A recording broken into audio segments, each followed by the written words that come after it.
मला चिमटा काढ ना. अरे काढ ना चिमटा. आता हे काय नवीन? हे सगळं खरंय. ते मॅनेजर खरंच असं म्हणाले की माझं काम होईल. हो, हा पण ते असंही म्हणाले की थोडे दिवस लागतील. त्यांच्या पॅनलवरच्या लोकांशी बोलून ते लोन सँक्शन करतायत. बोला की म्हणावं, कुणाशीही बोला पण मला लोन द्या. होणार, नक्की होणार. मला ना अजूनही हे स्वप्नच वाटतंय माहितीये. आणि आता हे स्वप्न नक्की पूर्ण होणार आहे. वरद, थँक. झालं. आता पुन्हा आभार प्रदर्शन सुरू. आता पुन्हा एकदा जरी थँक्यू म्हणलीस ना तर त्या लोकांना सांगून तुझं लोन कॅन्सल करायला हवी ना आता. ए नाही ग, आता कोणी काही म्हणालं ना तरी काहीही उपयोग होणार नाही, कारण तुझ्या बोलण्यावर त्यांचा विश्वास बसलाय.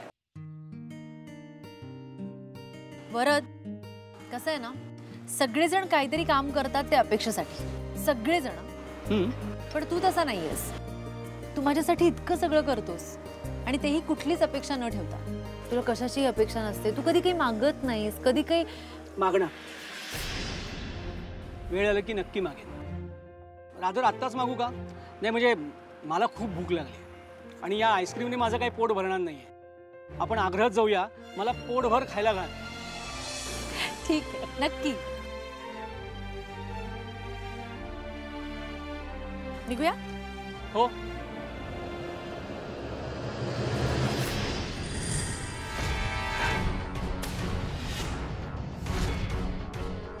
बरं झालं कर्जाचं झालं. नाही, आता स्वस्थता मिळेल आरोहीला. तसंही भल्या माणसांना भलीच माणसं भेटतात. बरं, तो भला माणूस कोण आहे? बँक आहे कुठली तरी, आणि तो भला माणूस म्हणजे वरद आमचा. त्याच्या ओळखीनेच होतंय ना काम. चांगलंच आहे. हर्सुल नावाचं गाव आहे ना, त्या गावाच्या ब्रँच मध्ये गेलेले. अच्छा, बरं मी येते. सगुणाला विचारायचंय ना काय काय झालं ते. हर्सुल, माहिती काढली पाहिजे. हा कसलीही अपेक्षा न ठेवता आरोहीला मदत करतोय काय? चांगलं. पण वरदराव, तुमच्यासाठी वाईट आहे, कारण आता मला आरोही आणि आग्र्यामध्ये मी सोडून इतर कोणीही नको आहे. तुमच्या अपेक्षेपेक्षा माझी स्वप्न जास्त मोठी आणि महत्वाची आहे.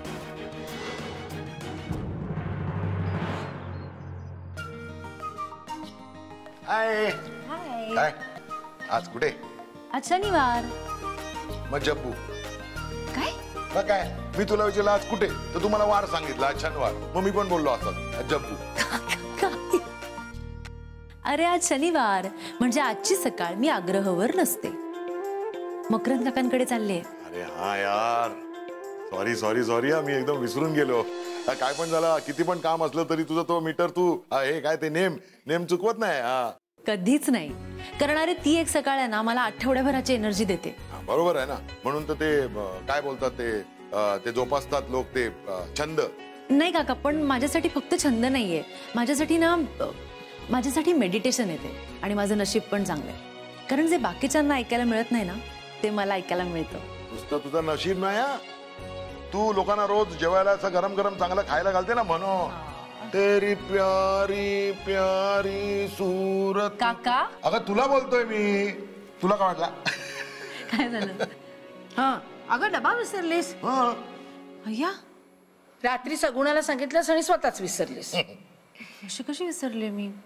असो, बाकी काहीही विसरले तरी मकरंद काकांकडे जायचं मी नाही विसरणार. Bye bye. नीट जागा. हा, जाईल ते आता नीट. आपण पण जाऊया काय? क्या बोलती तू आती क्या खंडाला.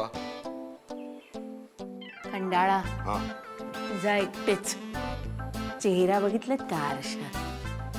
जराशी पावडर लावा थोडी. खंडाळाला जातोय. सूरत ने मार डाला यार.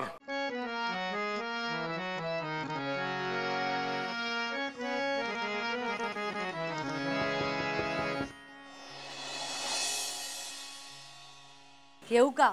या आज मी सोडून कुणी नसते. या बसा. डबा आणलाय. उदरभरण नो हे जा आणि जे यज्ञ कर्म. अन्न हा यज्ञ आहे आणि गाणं ही पूजा आहे. आज कुठला राग गात आहेत बुवा? काफी. या रागामध्ये ग आणि नी हे स्वर कोमल असतात. आजकालच्या मुलांना लक्षण गीत यायला लागलं ना की गाणं आलं असं वाटतं. आज म्हणजे काय आहे, जितकं आताच झालं तुम्ही तितकं निसर्ग तुम्हाला आश्चर्यचकित करत राहतो. बघा तुम्हाला शिकवायला लागलो मी. काका तुम्हाला किती वेळा सांगितलं मी, मला अहो जाऊ नका ना करू. अहो जाऊ तुला नाही करत. तुझ्यामध्ये जी माऊली दडली ना तिचा आदर करतो. मी दरवेळी इथे आले ना की मला फार रुखरुख वाटते. मला गाणं येत नाही ना. मला जमलं असतं तर मीही आले असते ना इथे शिकायला. सगळ्यांना गाणं यायलाच हवं असं काही नाही आहे. आणि सगळेच गायला लागलं तर आमचं गाणं ऐकणार कोण? चांगले श्रोते लागतातच की आम्हाला. हो, जसे आम्हाला दर्दी खवय्ये लागतात. याचा अर्थ माणसाला कौतुकाची गरज असते. अन्न वस्त्र निवारा हे तर मिळतातच, पण ज्या माणसाला कौतुक मिळतं तो खरं आयुष्य जगतो. काय एवढं तुला सांगितलंय तर मी जे गाणं गाईन ना तसं कौतुक करायला लागेल. सच्चा सूर लागला की मन, शरीर आणि आत्मा शुद्ध आणि निरोगी होतो.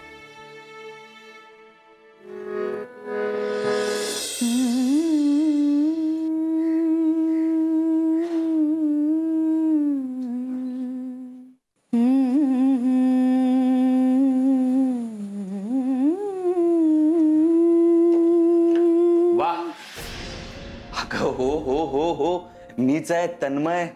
हा सॉरी, मला माहित नव्हतं तू एवढी गुंग झाली असशील. प्लीज शांत हो, घाबरू नकोस. ठीक आहे मी आता. बरं माझा आवाज तुझ्या इतका छान नाहीये, पण इतका भयानक आहे की तू इतकी घाबरलीस. अरे नाही, मला वाटलं आई आली. आईने तुला दाद दिली असती. बरं ते सगळं जाऊ दे. तू जेव्हा गातेस तेव्हा ऐकत राहावं असं वाटतं. गाणं गाणं प्लीज प्लीज. अजिबात नको. बरं मी तुला साथ देतो, तोडकी मुडकी का असे ना, गा. या घरात तूच तर एक आहेस मला साथ देणारा. पण नको, खरंच नको आता. का? अगं एवढा छान समा बांधलायस तू. या कानांची इच्छा अपुरी ठेवू नकोस. देव शिक्षा करेल. आईने ऐकलं तर ती शिक्षा करेल. आधी मी हे आवरते आता सगळं. गाणं बिणं नको आता. असं किती दिवस स्वतःला आवरणार आहेस? अगं गाव असं वाटतं तेव्हा माणसाने गाव मोकळं वाटतं. हा फक्त आई येते की नाही हे बघायचं. तुला एक गंमत सांगू? तो आपला सोसायटी मधला कैवल्य माहितीये तुला? हा कैवल्य. हो. हा तो माझ्याकडे नेहमी हट्ट धरतो की माउथ ऑर्गन वाजवून दाखव. अरे भाऊ वाजवून दाखव. छान वाजवतोस तू. तुलाही सुरांचा तसा छान सेन्स आहे. मग वाजवून दाखवलंस की नाही? अगं परवा त्याने खूपच हट्ट धरला म्हणून माउथ ऑर्गन वाजवायला गेलो आणि मागे आई आली. कस बस करून मी माउथ ऑर्गन लपवलं. वाचलो आम्ही. सुटलास बाबा, नाही तर मेलाच असतास. हो म्हणून म्हणतेय आता पण नकोच. अगं आई बाहेर गेलीये, तिला यायला वेळ लागेल. आज आळूवडीचा बेत माहित आहे ना. आता आणाआणी करण्यात तर वेळ लागेलच ना तिला. तोपर्यंत एक गाणं तर ऐकून होईलच. गाणं प्लीज प्लीज. एक एक. तू ऐकणार नाहीस ना? ऐकणार ना तुझं गाणं. गाणं गाणं प्लीज. ठीक आहे. आन मिलो सजना सजना रे, आन मिलो सजना, अखियों में ना आए निंदिया, अखियों में ना आए निंदिया, सुना पड़ा अंगना अंगना रे, अखियों में ना आए निंदिया, सुना पड़ा अंगना अंगना रे.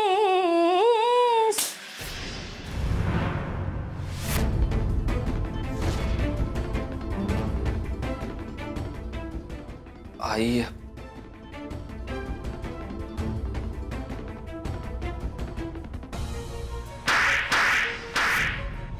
आई अगं थांब, मी हिला सांगितलं होतं प्लीज. तुम्हाला इतकं समजावून सांगितलं तरी सुद्धा तुम्ही ऐकत नाहीयेत ना.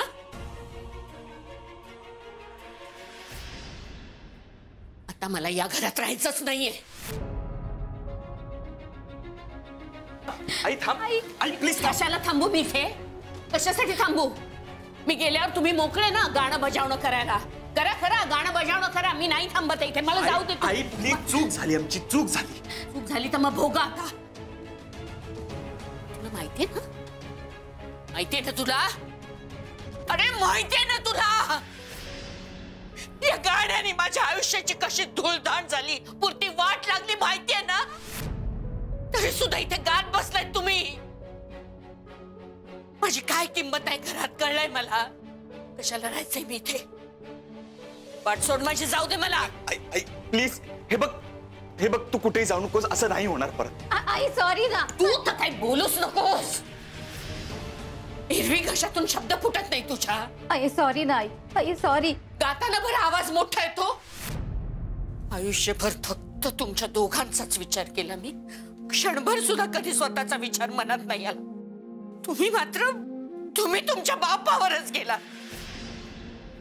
माझ्यातलं काहीच नाहीये तुमच्यात. आई प्लीज, हे बघ तू म्हणशील तेच होईल या घरात परत.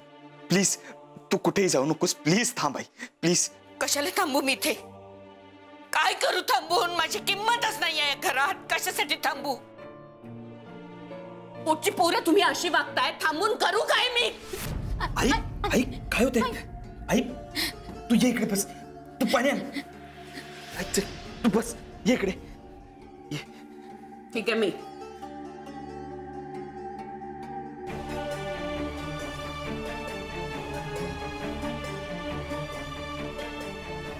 शांत घे, पाणी घे.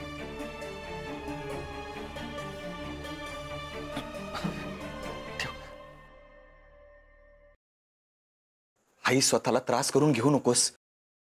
या घरात एकतर गाणं असेल किंवा मी. काय हवंय ते ठरवा तुम्ही.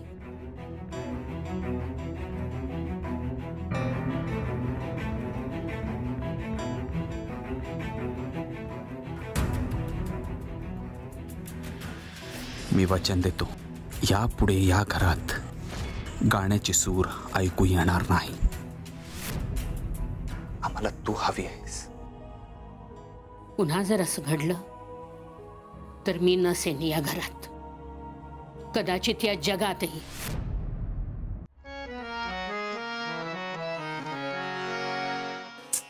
वा वा वा, मस्त. टाळ्या नको. का तुम्हाला आवडत नाहीत? नाही, कसं आहे, गाणं संपल्यानंतर जी काही क्षण शांतता असते ना, ती जास्ती खरी असते आणि ती गायकाला जास्ती आवडते. काका एक सांगू, मी जेव्हा जेव्हा तुमचं गाणं ऐकते ना, मला असं वाटतं तुम्ही गाण्यासाठी जगता. तुमचा प्रत्येक श्वास गात असतो आणि तुमच्या हृदयातल्या प्रत्येक ठोक्यातनं ना एक ताल धरला जातो. प्रेम असल्याशिवाय कशी काय कला जोपासणार? तुम्हाला तर सगळं गाणं येत असेल ना, म्हणजे प्रत्येक राग आणि ताल आणि हे सगळं. माणसाला एका आयुष्यात सगळे अनुभव घेता येतात, तसं गाणं येऊच शकत नाही. हा शोध असतो स्वतःचा, तोच चालू आहे माझा शोध. काका, तुमचा मोठेपण आहे. हे असं आभाळा एवढं मोठं नाव कमवून सुद्धा पाय जमिनीवर ठेवणं नाही जमत सगळ्यांना. हेच शिकायचं असतं आणि तेच कमवायचं असतं. शिकवण्याने पोट भरतं, पण जेव्हा माणूस जमिनीवर राहायला शिकतो ना, तेव्हा त्याचं मन भरतं. खरं काका, दरवेळी तुम्ही मला इतकं छान गाणं ऐकवता, त्याचे पैसे काय बोली? तुम्ही दरवेळी येता रिकाम्या हाताने येता, काहीतरी घेऊन येताच ना बरोबर. त्याचे पैसे घेता माझ्याकडनं? तसं नाही, पण म्हणजे आज काय आणलंय? अळूवड्या. अरे वा, मला फार आवडतात अळूवड्या. म्हणून तुम्ही येता ना, त्यावेळेस दुसऱ्या कोणाला गाणं ऐकायला बोलवत नाही मी. मला डब्यामध्ये वाटी करू नको असतो.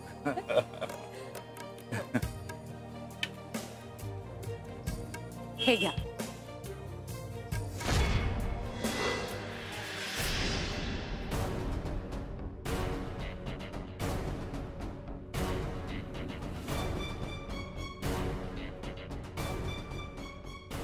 तुम्ही दुसरं काही करा, काय वाटेल ते करा, पण गाणं बजावणं म्हटलं की डोक्यात तिडीक जाते माझ्या. पण का नाही जाणार? गाण्यापायी नवरा वाया गेला ना माझा. बायको मुलं कशा कशाची शुद्ध नाही राहिली त्याला. गाणं जर माणसाला जबाबदाऱ्या विसरायला शिकवत असेल तर मग आग लागो त्या गाण्याला. आई तू प्लीज शांत हो, प्लीज. हे बघ असं परत नाही होणार. आई आम्हाला तू महत्वाची आहेस. तू बघितलं आज. आई सॉरी ना, खरंच सॉरी. माझ्या आयुष्याची पार वाताहत झाली, उद्ध्वस्त झालं सगळं. तसं माझ्या मुलांचं होऊ नये एवढंच वाटतंय. नाही गाणार परत, खरंच नाही गाणार.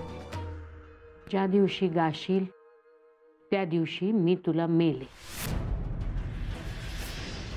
आणि मी नुसती बोलत नाही, हे तुला चांगलंच माहिती आहे. आई प्लीज मरणाच्या गोष्टी करू नकोस. नाही सहन होत मला. तूच आमचा सर्वस्व आहेस. आता यापुढे देवाने जरी सांगितलं तरी नाही गाणार. त्याला कशाला आणतोस आपल्यामध्ये? तो कधी आलाय कुणासाठी? आणि तू कुठे देव मानतोस? साधं देवघर नाहीये घरात. कशाला हवाय देवघर?